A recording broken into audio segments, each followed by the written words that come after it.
하나님 말씀 창세기 28장입니다. 창세기 28장 1절에서 9절까지 함께 보겠습니다. 창세기 28장 1절에서 9절까지 말씀 한 절씩 교독하겠습니다. 이삭이 야곱을 불러 그에게 축복하고 또 당부하여 이르되 너는 가나안 사람의 딸들 중에서 아내를 맞이하지 말고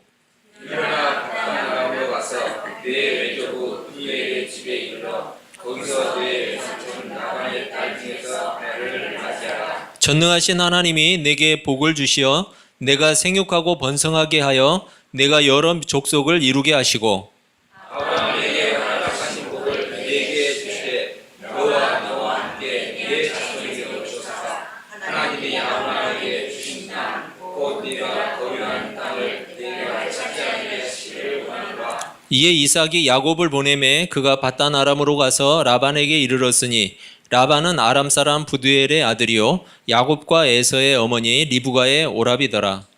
에서가 본즉 이삭이 야곱에게 축복하고 그를 밧단 아람으로 보내어 거기서 아내를 맞이하게 하였고 또 그에게 축복하고 아내를 너는 가나안 사람의 딸 중에서 아내를 맞이하지 말라 하였고 또 야곱이 부모의 명을 따라 밧단 아람으로 갔으며 에서가 또 본즉 가나안 사람의 딸들이 그의 아버지 이삭을 기쁘게 하지 못하였다. 같이 읽습니다.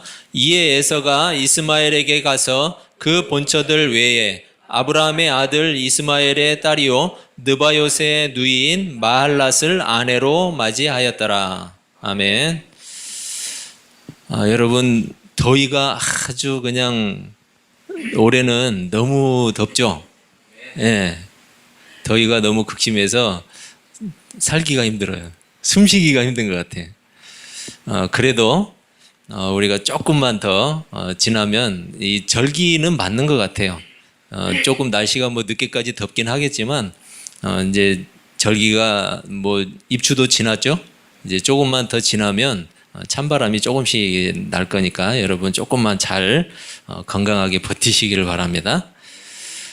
우리는 지금 성경 창세기를 살펴보고 있는데 이 창세기의 내용을 간략하게 제가 한번 요약을 해드릴 테니까 여러분 잘 한번 들어보세요. 하나님은 모든 우주 만물 그리고 모든 피조 세계와 피조물들을 지으신 창조주십니다. 세상에 존재하는 어느 것 하나도 하나님으로부터 지음받지 않은 것이 없다는 이야기죠. 한마디로 이 세상에 존재하는 모든 것들이 하나님과 관계없이 존재하는 일은 불가능하다는 이야기예요. 그래서 모든 피조물과 피조세계는 하나님의 통치 안에 있는 거예요. 모든 우주 만물은 하나님을 의존하도록 창조되었어요. 의존하도록. 따라서 인간 역시 하나님을 의지하는 존재로 지음받았어요. 그런데 다른 피조물과는 다르게 하나님은 인간을 특별하게 창조하셨어요. 그게 바로 뭐냐면 하나님의 형상이라는 거예요. 하나님의 형상으로 인간을 지으셨어요. 하나님은 인간이 스스로 자유롭게 생각하고 자유롭게 판단하고 또 자유롭게 행할 수도 있게 행동할 수도 있게 창조하셨어요. 완전한 자유자로 지으셨다는 거죠. 하나님은 특별히 하나님의 형상을 가진 이 사람을 하나님의 대리 통치자로 세우셨어요. 그래서 이 땅에 지으신 모든 피조물을 다스리는 일을 바로 사람에게 맡기셨다는 거예요. 하지만 앞서 말한 것처럼 피조물인 인간은 하나님을 의지하도록 지음받았어요. 따라서 하나님을 의지하지 않는 것은 그 존재 목적에서 벗어나는 일이에요. 하나님은 완전한 자유자이면서도 하나님을 의지해야만 했던 이 사람에게 인간이 대리 통치자고 그리고 피조물이라는 사실을 기억하기를 원하셨어요. 그래서 에덴 동산에 사람이 먹을 수 있는 많은 실과를 주셨지만 그 중에 특별히 딱 하나 선악을 알게 하는 나무의 실과는 먹지 말라고 하셨어요. 이 선악과는 창조주이신 하나님과 그리고 하나님의 피조물이고 대리 통치자인 인간을 구별하는 구분선과 같은 거였어요. 그런데 모든 피조물의 대표였던 이 사람이 하나님의 명령을 어기고 피조물과 하나님과의 관계가 깨져버렸어요. 피조물인 사람이 창조주이신 하나님과의 구별을 거부한 거예요. 거부하고 의존하는 자리에서 떠나버렸어요. 이것이 바로 죄라는 거예요. 하나님을 의지해야만 하나님을 알 수 있고, 그리고 그분의 뜻도 알 수 있고, 자신이 살아갈 목표도 목적도 알게 되는데, 더 이상 하나님을 의지하지 않는 인간에게 찾아온 건 뭐였냐면 부패와 타락이었어요. 부패한 인간은 하나님을 아는 지식이 없었어요. 따라서 인간을 향하신 하나님의 의도를 전혀 알 길이 없게 되어버린 거예요.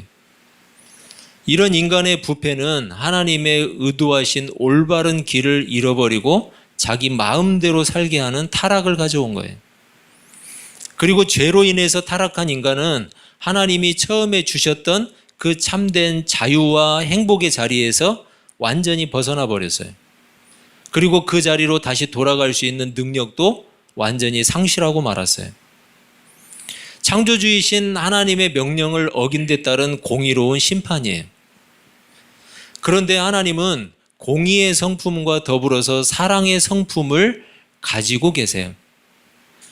비록 스스로 죄를 짓고 타락했지만 하나님은 사람을 구원하기를 바라셨어요. 그래서 하나님은 사람을 구원할 계획을 세우셨고 특별히 선택하신 사람들에게 구원을 약속하셨어요. 창세기 3장 14절 15절을 보면 여호와 하나님이 뱀에게 이르시되 내가 이렇게 하였으니 내가 모든 가축과 들의 모든 짐승보다 더욱 저주를 받아 배로 다니고 살아있는 동안 흙을 먹을지니라. 내가 너로 여자와 원수가 되게 하고 내 후손도 여자의 후손과 원수가 되게 하리니 여자의 후손은 내 머리를 상하게 할 것이요 너는 그의 발꿈치를 상하게 할 것이니라 하시고, 창세기 3장 15절을 보면 여자의 후손을 통한 구원과 회복에 대한 하나님의 선언이 나와요. 그런데 아담 이후에 많은 후손들이 이어졌지만 후손들이 번성하면 할수록 죄도 번성했어요. 그리고 더 타락해져 갔어요. 오히려 하나님의 이러한 구원의 선언이 이루어질 기미가 전혀 보이지 않았어요. 바로 그때 하나님은 인류의 구원을 위해서 한 사람을 선택하고 부르셨어요. 그 사람이 바로 아브라함이었어요. 그리고 아브라함을 통해서 자손들이 번성할 것과 그 후손들이 거주할 땅을 주시겠다고 약속해 주셨어요. 우리가 잘 알고 있듯이 그 아브라함의 유일한 상속자가 누구예요? 바로 이삭이었어요. 그리고 이제 그 이삭의 아들 야곱이 에서를 제치고 본래 아브라함에게 주신 그 언약을 상속하게 되었어요. 여러분, 여기까지가 오늘 본문의 내용이에요. 창세기의 내용이었어요. 오늘 본문 창세기 28장은 아브라함과 이삭으로 이어졌던 그 하나님의 언약, 이 언약이 이제 야곱이라는 인물을 통해서 구체적으로 전개되는 시작점이에요. 28장은. 앞서 간략하게 창세기의 흐름을 우리가 살펴본 것처럼 성경은 창조주이신 하나님을 보여주고 있어요. 그분이 이 세상을 창조하셨고 그리고 이 세상의 주인이다 라는 것을 보여주고 있어요. 그리고 죄로 타락한 인간을 보여주고 있어요. 하나님을 떠나버린 인간, 하나님을 거부한 인간, 그래서 타락해버린 인간, 그리고 그 인간을 구원하기로 작정하신 하나님의 구원이 지금 이루어져 가고 있는 장면이에요. 따라서 우리가 살피고 있는 이 창세기의 인물들을 제대로 파악하기 위해서는 하나님의 구원이라는 관점을 가져야 돼요. 여러분, 인물들을 도덕적으로 바라봐서는 안 돼요. 도덕이라는 것은 하나님의 구원의 관점에서 그 아래에 있는 여러 가지 내용 중에 도덕이라는 윤리라는 내용이 있는 거지, 도덕과 윤리로서 인간의 핵심을 바라봐서는 안 되는 거예요, 성경은. 그리고 그 구원을 위한 언약이라는 관점이 성경의 중심에 있어요. 하나님의 약속.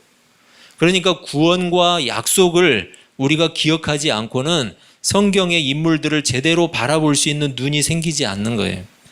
창세기를 바라보면서도, 성경을 다 바라보면서도 하나님의 구원 그리고 하나님의 약속, 이 관점을 가지고 인물들을 봐야 돼요. 그래야만 제대로 보여요.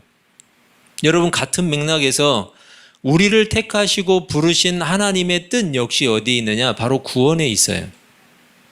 구원을 위한 하나님의 섭리라는 사실이에요. 다시 오실 예수님에 대한 약속도 우리에게 주셨죠? 다시 오실 예수님에 대한 약속도 왜 주셨느냐? 결국은 하나님의 백성들이 구원의 완성을 소망하면서 바라보기를 원하시는 하나님의 배려예요. 이러한 성경의 관점을 유지하면서 오늘 본문을 살펴야 돼요. 이삭은 에서에게 장자의 축복을 해주고 싶었어요. 그런데 하나님은 이미 야곱과 에서가 리브가의 뱃속에 있을 때 야곱이 장자의 축복을 받게 될 것을 말씀하셨어요. 야곱이 선하고 에서가 악해서 그런 게 아니에요. 뱃속에 있는 태아가 무슨 선한 일을 하고 악한 일을 하겠어요? 그죠? 잠깐만요. 거기 문을 닫으세요. 중간에. 문을 닫고 조금 높여드릴게요.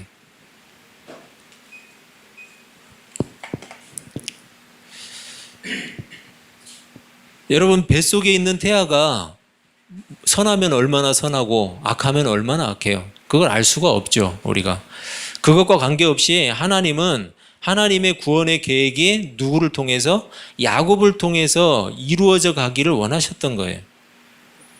그랬기 때문에 이삭이 에서에게 아무리 장자의 축복을 주고 싶었지만 결국은 실패했어요. 결국은 누구에게 갔어요? 야곱에게 갔어요. 그 축복이. 이것이 하나님의 선택이에요.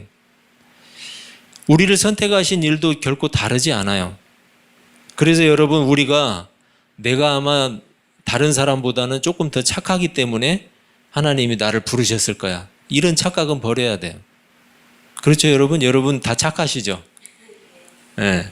그렇지만 하나님이 그 착함을 보고 다른 사람보다 특별히 착하거나 아니면 다른 사람보다 조금 잘생겼다고 그래서 부르신 게 아니라는 거예요. 하나님의 선택은 거기 있지 않아요. 우리 자신의 조건과는 아무 상관없이 우리는 하나님의 주권적인 선택에 의해서 하나님 앞에 나온 거예요. 여러분, 그러니까 여러분 보세요. 때로는 교회 안에서 보면 세상보다 더 악한 사람도 보이지 않나요? 보일 때도 있죠. 물론 이런 악한 모습을 합리화시켜서는 안 돼요. 하나님이 그래도 나 택하셨으니까 나는 악하게 살아도 돼. 이런 엉뚱한 소리는 하면 안 되고, 단지 하나님이 야곱을 선택하신 일도 그리고 우리를 택해서 부르신 일도 하나님이 주권적으로 행하셨다는 거예요. 이삭은 야곱을 불러서 다시 축복을 하죠. 오늘 본문에서 다시 불러서 축복을 해요. 여러분, 한번 축복을 했잖아요. 그런데 다시 불러서 축복을 하는데 또 하나의 부탁을 하죠. 너는 가나안 사람의 딸들 중에서 아내를 택하지 말라. 그리고 어디로 가라고 그래요? 바단 아람으로 가래요. 바단 아람이라는 말이 나오는데 여기가 어디예요? 바단 아람이 메소포타미아. 바로 이삭의 아내인 리브가가 왔던 땅, 바로 그곳이 바단 아람이에요. 그곳에는 리브가의 오라비가 살고 있었죠? 라반이라는 사람. 지난주 본문 27장을 보면 이미 이삭은 야곱에게 축복을 했어요. 그리고 장자의 권리가 야곱에게 넘어갔어요. 하지만 그것은 이삭이 원했던 일은 아니죠. 리브가와 야곱의 계략에 의해서 이삭을 속였기 때문에 어쩔 수 없이 당한 일이었어요. 그런데 오늘 28장 1절에서 4절까지의 내용을 보면 이삭이 비로소 하나님의 뜻을 알게 돼요. 이해하게 돼요. 그리고 야곱에게 장자의 권리를 인정하는 장면이 나오게 돼요. 오늘 1절과 2절의 내용인데 우리 같이 한번 다시 읽어보겠습니다. 시작. 이삭이 야곱을 불러 그에게 축복하고 또 당부하여 이르되 너는 가나안 사람의 딸들 중에서 아내를 맞이하지 말고 일어나 바단 아람으로 가서 내 외조부 부두엘의 집에 이르러 거기서 내 외삼촌 라반의 딸 중에서 아내를 맞이하라. 아멘. 여러분, 지금 이삭이 야곱에게 당부하는 내용을 가만히 살펴보세요. 어디선가 본 듯하지 않아요? 어디선가 본 듯한 내용이죠. 창세기 24장 3절 4절의 내용인데 이것도 같이 한번 읽어보겠습니다. 시작. 내가 너에게 하늘의 하나님 땅의 하나님이신 여호와를 가리켜 맹세하게 하노니 너는 내가 거주하는 이 지방 가나안 족속의 딸 중에서 내 아들을 위하여 아내를 택하지 말고 내 고향 내 족속에게로 가서 내 아들 이삭을 위하여 아내를 택하라. 여러분 누가 한 말이죠? 아브라함이 한 말이죠. 여러분 지금 보면 이삭이 야곱에게 바단 아람으로 보내면서 하는 이 당부는 본래 아브라함이 자신의 아들인 이삭을 위해서 아내를 택하는데 가나안 땅에서 택하지 않고 어디에서? 자기의 고향인 그 메소포타미아 그 땅에 가서 아내를 데려올 것을 지금 종에게 부탁하는 말이에요. 여러분 내용이 같죠? 이런 이유가 뭘까요? 왜 가나안 땅에서 택하지 말고 왜 자기 고향으로 가서 자기 동족 중에서 아내를 취하라고 이야기하고 있을까요? 여러분 이것은 신앙의 순수성을 위해서예요. 바로 여호와 하나님을 믿는 신앙의 순수성을 위해서 그리고 하나님이 주신 언약이 있어요. 그 언약을 보존하기 위해서예요. 그러니까 지금 야곱에게 이삭이 신앙의 순수성과 언약의 보존을 위해서 너는 이 땅에서 아내를 취하지 말고 내 고향으로 가서 고향 땅에 가서 아내를 취하라고 이야기하는 이유는 뭐냐면 야곱을 장자로 인정하고 있는 거죠. 야곱을 장자로 인정하기 때문에 이런 당부를 하고 있는 거예요.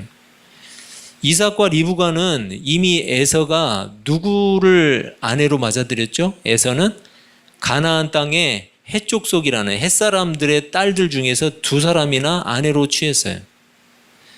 그래서 마음에 근심을 가지고 있었어요. 이들이.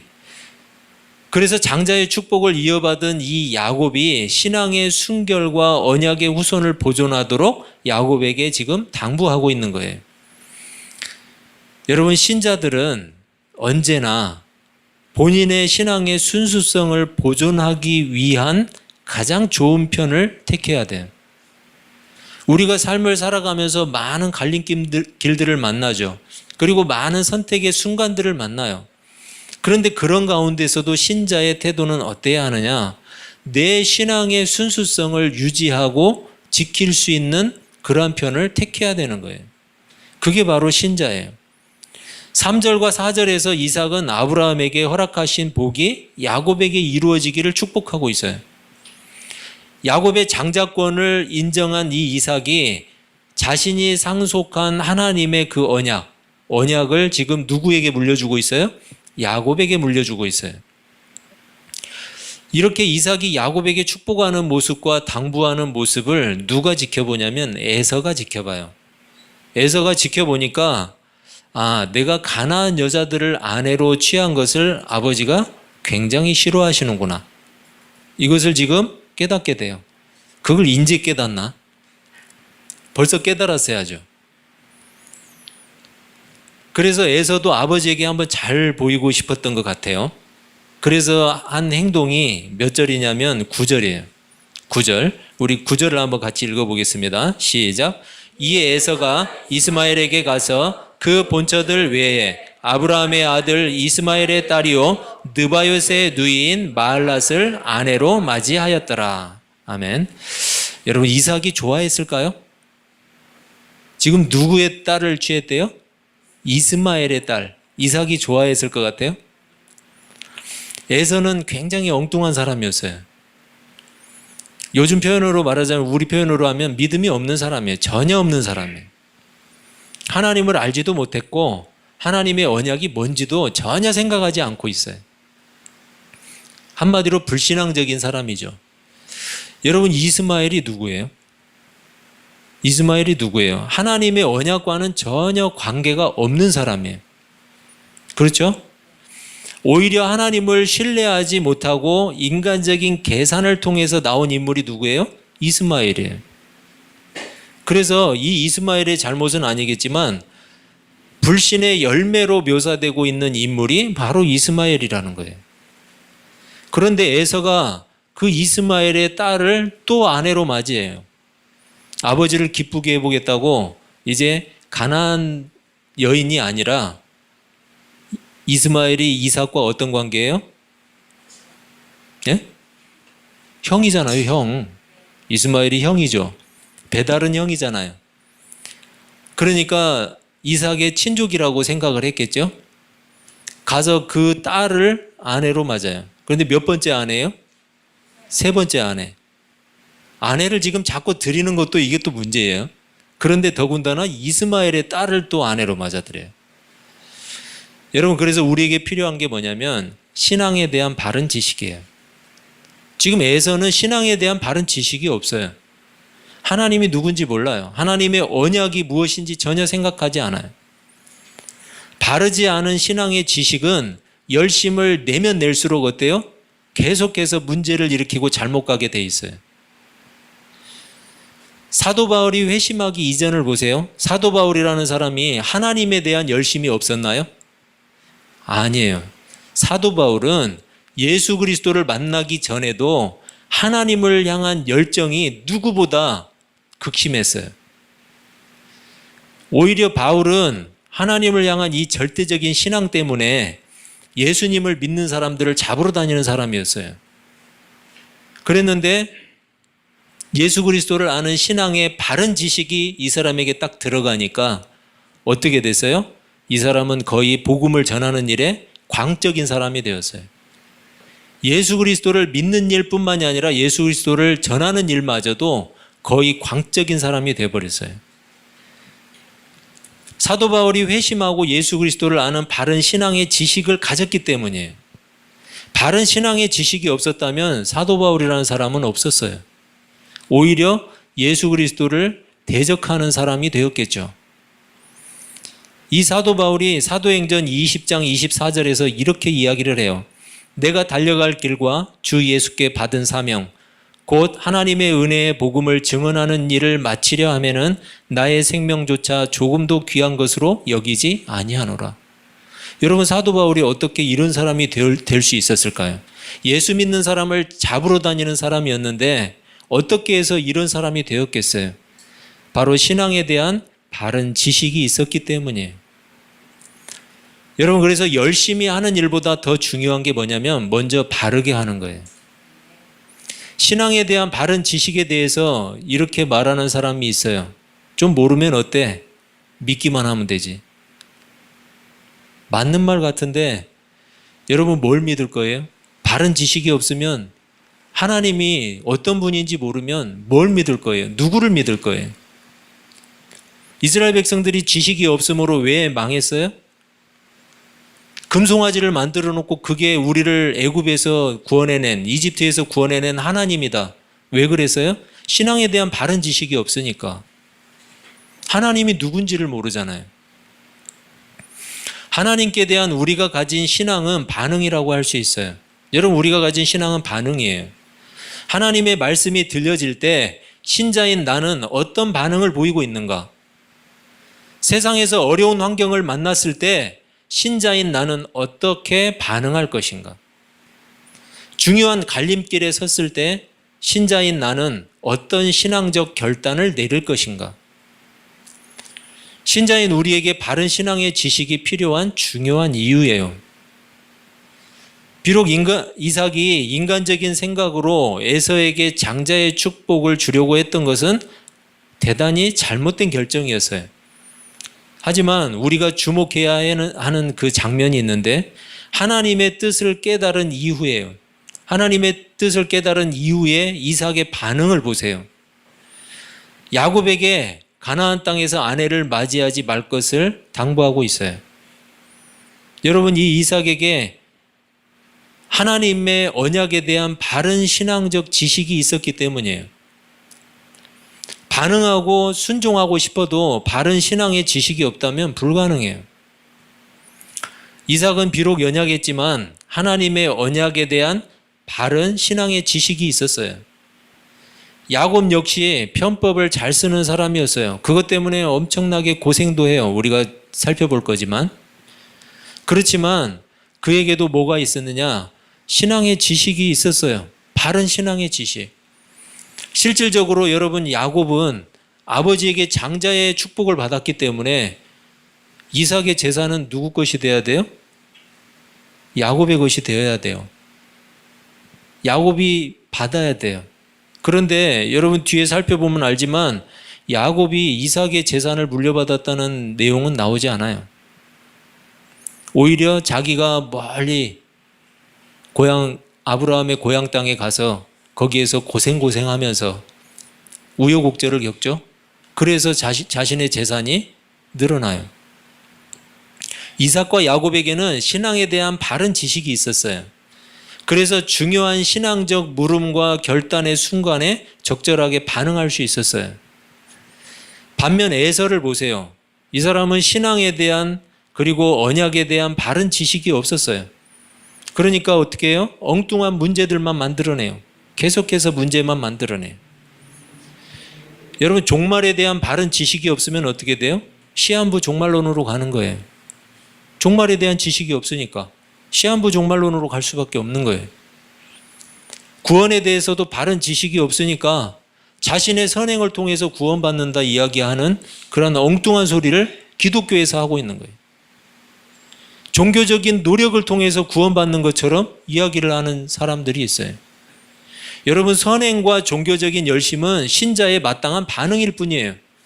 그건 반응이지 그걸 통해서 구원이 이루어지는 게 아니라는 거죠. 하나님을 아는 바른 지식으로 자신을 채우시기를 바랍니다. 여러분 우리가 교리를 하는 이유가 뭐예요? 하나님을 바르게 알기 위해서예요. 하나님을 아는 지식으로 나를 채워야만 내가 누구를 믿고 어떻게 믿고 그리고 무엇을 믿을 것인지 내용이 있는 거예요. 바른 지식이 없다면 내가 믿는 것은 허상일 뿐이에요. 그렇게 믿는 것은 미신에서 비나이다 하는 것과 불교에서 108번뇌를 하고 또 그들이 3000배? 3000배까지도 한다고 그러던데 3000번 절을 해도 여러분 누구를 믿냐가 중요한 거 아니에요? 자기의 고행과 자기의 수고가 구원을 이루어 줄 것처럼 그렇게 이야기하는 것은 기독교가 아니에요. 여러분 하나님을 아는 바른 지식이 있기를 바랍니다. 신앙은 반응이고 반응하려면 바른 지식이 필요해요. 여러 가지 삶의 환경들이 믿음을 요구할 때가 얼마나 많아요. 우리가 삶을 살아갈 때 우리에게 믿음을 요구하는 환경들이 참 많잖아요.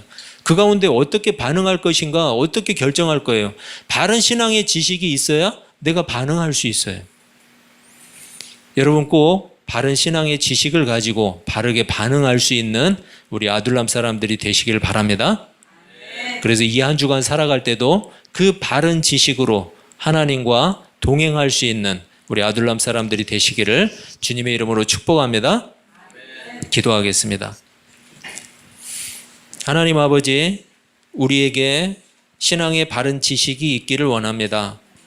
우리에게 날마다 부어주시는 바른 지식으로 말미암아 하나님을 바르게 섬기게 하시고 우리 삶의 자리에서도 모든 선택의 순간에도 결단의 순간에도 그 신앙의 바른 지식으로 말미암아 바르게 반응할 수 있는 아둘람 사람들이 되게 하여 주시옵소서. 예수님의 이름으로 기도합니다. 아멘. 432장 찬송하겠습니다.